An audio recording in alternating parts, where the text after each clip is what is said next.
അസ്സലാമു അലൈക്കും വറഹ്മത്തുള്ളാഹി വബറകാതുഹു. മാന്യ പഠിതാക്കളെ, ഇന്ന് നമ്മൾ എടുക്കുന്നത് ലെസൺ 2 അറബിക് ഗ്രാമറിൻ്റെ രണ്ടാമത്തെ പാഠം.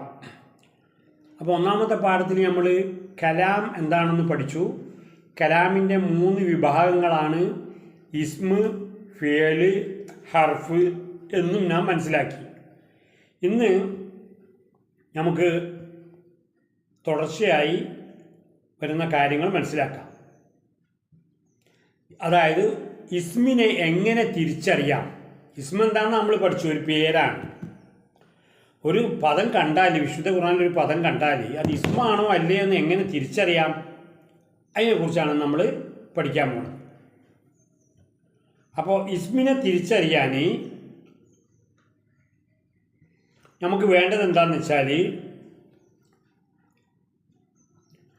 ഒരു വ്യക്തിയുടെയോ സ്ഥലത്തിൻ്റെയോ വസ്തുവിൻ്റെയോ പേരിനെ ഇസ്മു എന്ന് പറയുന്നത് നമ്മൾ പഠിച്ചാണ്, പേരാണ്. ഉദാഹരണങ്ങൾ: മുഹമ്മദുൻ, മസ്ജിദുൻ, കിതാബുൻ, ബൈത്തുൻ, കൽമുൻ. ഇതിൻ്റെയൊക്കെ അർത്ഥങ്ങൾക്ക് അറിയാം. മുഹമ്മദ് എന്ന് പറഞ്ഞാൽ ഒരു പേരാണ്, മസ്ജിദ് എന്ന് പറഞ്ഞാൽ പള്ളിയാണ്, കിതാബ് എന്ന് പറഞ്ഞാൽ പുസ്തകമാണ്, ബൈത്തു എന്ന് പറഞ്ഞാൽ വീടാണ്, കലമു എന്ന് പറഞ്ഞാൽ പേനാണ്. ഇതൊക്കെ തന്നെ നൗണുകളാണ്, അഥവാ ഇസ്മുകളാണ്, അഥവാ പേരുകളാണ്. ഇതൊന്നും ഒരു പ്രവൃത്തിയെ സൂചിപ്പിക്കുന്ന പദമല്ലത്. ഇതൊരു പേരിൻ്റെ പദമാണ്. അതുകൊണ്ടാണ് ഇതിനെ എന്തെന്ന് വിളിച്ചത്, ഇസ്മു എന്ന് വിളിച്ചത്.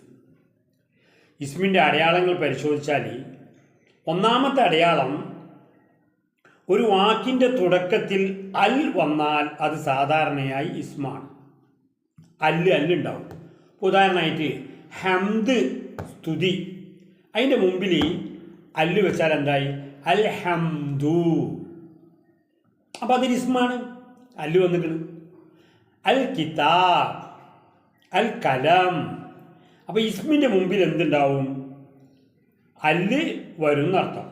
ഉദാഹരണമായിട്ട് അൽ മസ്ജിദ്, അർത്ഥം ആ പള്ളി, അൽ കിതാബ്, ആ പുസ്തകം. അപ്പം അല്ലിൻ്റെ അർത്ഥം ആ എന്നുള്ള അർത്ഥത്തിലാണ് വരിക. അൽ ബൈത്ത്, ആ വീട്. അപ്പോൾ ഒരു ഇസ്മ് എങ്ങനെ തിരിച്ചറിയാമെന്നുള്ള ഒന്നാമത്തെ പോയിന്റ്, അതിൻ്റെ മുമ്പിൽ അൽ ഉണ്ടായിരിക്കും. അൽ അൽ അൽ കിതാബ്, അൽ ബൈത്ത്, അൽ കുർസി, അൽ ബാബ്, ഇതൊക്കെ തന്നെ എന്താണ്, അല്ല് വന്നിട്ടുള്ള ഇസ്മുകളാണ്. ഇനി രണ്ടാമത്തെ നിയമം എന്താണ്, ഇസ്മു തിരിച്ചറിയാനുള്ള? ഒന്നാമത്തെ നമ്മൾ കിട്ടി, അല്ല് വെച്ചിട്ടുണ്ടാവും. രണ്ടാമത്തത് തെൻവീൻ ഉണ്ടായിരിക്കും. തെൻവീൻ, ഒന്നുകിൽ ഫത്തഹ് തെൻവീൻ, അല്ലെങ്കിൽ കസറ തെൻവീൻ, അല്ലെങ്കിൽ ലമ്മ് തെൻവീൻ.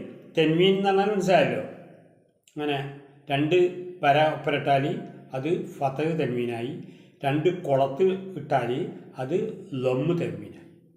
ഉദാഹരണങ്ങൾ നമുക്ക് പരിശോധിക്കാം. വാക്കിൻ്റെ അവസാനം ഇരട്ട സ്വരം വന്നാൽ അത് സാധാരണ ഇസ്മായിരിക്കും. ഇരട്ട സ്വരം എന്നാണ് തെൻവീനി. കിതാബുൻ, ബുൻ, അവിടെ തെൻവീൻ വന്നു. കലമുൻ, തെൻവീൻ വന്നു. റജുലുൻ, തെൻവീൻ വന്നു. അപ്പം ഒന്നാമത്തത് നമ്മൾ പറഞ്ഞ ഇസ്മിനെ തിരിച്ചറിയാനുള്ളത് അല്ല് വരും എന്ന് പറഞ്ഞ്. രണ്ടാമത്തത് നമ്മൾ ഇസ്മിനെ തിരിച്ചറിയാനുള്ള മാർഗം എന്താണെന്ന് വെച്ചാൽ അതിൻ്റെ ലാസ്റ്റിൽ തെൻവീൻ വരും എന്ന് പറഞ്ഞ്. മൂന്നാമത്തത് ഇസ്മിനെ തിരിച്ചറിയാനുള്ള മാർഗം എന്താണെന്ന് വെച്ചാൽ പിന്നെ ജറ് വരും, അഥവാ കെസറ് വരും. എപ്പോഴും അറിയോ, ഒരു ഹർഫിൻ്റെ അക്ഷരത്തിന് ശേഷം ഇസ്മു വന്നാൽ ആ ഇസ്മിന് ജറുണ്ടായിരിക്കും. ഉദാഹരണം നമുക്ക് എടുക്കാം. ഫി എന്നുള്ളത് ഒരു ഹർഫാണ്, നമ്മൾ പഠിച്ചാണല്ലോ. ഇൽ എന്ന അർത്ഥം വരുന്ന ഒരു ഹർഫാണ് ഫി. അപ്പോൾ ഫിൽ ബൈത്ത് എന്ന് പറഞ്ഞാൽ വീട്ടിൽ. അപ്പോൾ അവിടെ ജറല്ലേ, ഫിൽ ബൈത്തി, ഫിൽ ബൈത്തി. അതുപോലെ തന്നെ പള്ളിയിൽ നിന്നുള്ളതിന് എങ്ങനെ പറയാ, മിനൽ മസ്ജിദി, അവിടെ ജറാക്ക് സറി. അപ്പോൾ ഒരു ഹർഫിൻ്റെ അക്ഷരം വന്നിട്ട് പിന്നെ വരുന്നത് ഇസ്മായിരിക്കും. ആ ഇസ്മ എന്തുണ്ടായിരിക്കും, ഇസ്മാണോ എന്ന് പറയണമെങ്കിൽ അതിന് കെസറുണ്ടായിരിക്കും. അപ്പോൾ മൂന്നാമത് നമുക്ക് കിട്ടി. പിന്നെ നമുക്ക് ഇനി നോക്കേണ്ടത് എന്താ വെച്ചാൽ, ഞാനൊരു 4 പദങ്ങൾ പറയുന്നുണ്ട്. അത് പിന്നെ ഇസ്മ ഏതാണെന്ന് പറഞ്ഞു തരണം. കിതാബുൻ 1, പിന്നെ യക്തുബു 2, ഫി 3, റജുലുൻ 4. അപ്പോൾ ഇത് പരിശോധിച്ചാൽ നമുക്ക് എന്ത് മനസ്സിലാവും? കിതാബ് എന്നുള്ളത് ഇസ്മാണ്, യക്തുബു എന്നുള്ളത് ഫിയലാണ്, യക്തുബു എഴുതുക, ഫീ എന്നുള്ളത് ഹർഫാണ്, പിന്നെ റജുലു എന്നുള്ളത് വീണ്ടും ഇസ്മ തന്നെ, കാരണം തെൻവീനിലാണ് അവസാനിച്ചത്. കിതാബ് എന്നുള്ളത് തെൻവീനിലാണ് അവസാനിച്ചത്.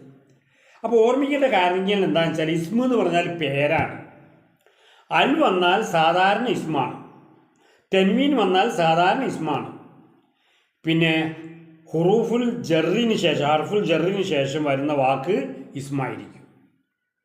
അപ്പോൾ ഇന്ന് നാം ഇസ്മിനെ തിരിച്ചറിയാനുള്ള പ്രധാന അടയാളങ്ങളാണ് പഠിച്ചത്. ഇസ്മിനെ തിരിച്ചറിയാനുള്ള മാർഗം എന്താണ്?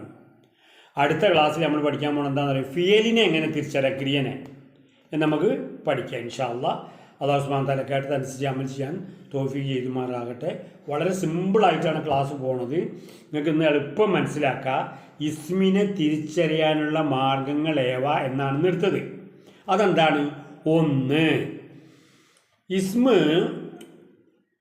തെൻവീനിൽ അവസാനിക്കും. 2, പിന്നെ അല്ലുണ്ടായിരിക്കും. ഇസ്മ അൽ ഹംദ്, അൽ ബൈത്ത് അങ്ങനെ പറഞ്ഞൊക്കെ ഇസ്മായിരിക്കും. 3, എന്താണ് ഫിഅലിൻ്റെ, അതായത് ഹർഫിൻ്റെ അക്ഷരങ്ങൾ വന്നാൽ തൊട്ടടുത്ത് വരുന്നത് ഇസ്മായിരിക്കും എന്നർത്ഥം. അപ്പം അത്രയും നമ്മൾ പറഞ്ഞ് ഇനി നമ്മളൊരു 10 ചോദ്യങ്ങൾ എന്താണ് ചോദിക്കാൻ വേണ്ടിയിട്ടാണ് ഇപ്പോൾ നമ്മൾ അടുത്ത പരിപാടി അതാണ്. 10 ടാസ്ക്, അതിൻ്റെ ഉത്തരങ്ങൾ പറഞ്ഞു തരുന്ന ടാസ്ക് ഞാൻ ഇതിൻ്റെ കൂടെ ഉണ്ട്. കേട്ടാൻ അമൽ ചെയ്യാൻ അല്ലാഹു തൗഫീഖ് ചെയ്ത് അനുഗ്രഹിക്കുമാറാകട്ടെ. ആമീൻ.